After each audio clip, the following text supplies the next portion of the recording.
आपल्याला सर्वांना कल्पना आहे की राज्य शासन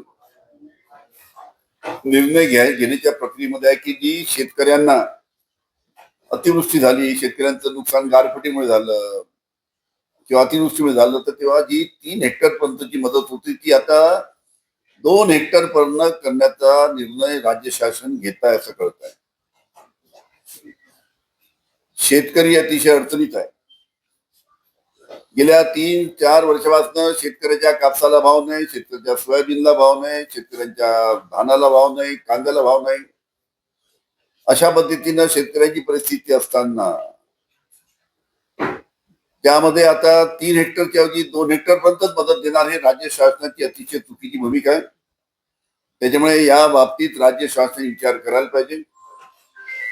राज्य शासनाने याच्या पहिले सुद्धा आमचं सरकार महाराष्ट्रामध्ये आल्यानंतर आम्ही शेतकऱ्यांची कर्जमाफी करू अशा पद्धतीचे सुद्धा आश्वासन दिले होते.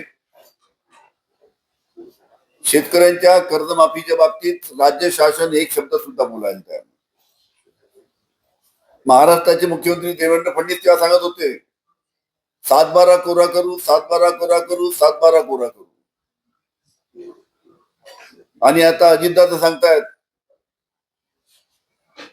की 31 तारखेपर्यंत बँकेत पैसे भरा, 31 तारखेपर्यंत बँकेत पैसे भरा, 31 तारखेपर्यंत बँकेत पैसे भरा. इकडे मुख्यमंत्री एक बोलतायत, तिकडे डेप्टी सीएम एक बोलतायत.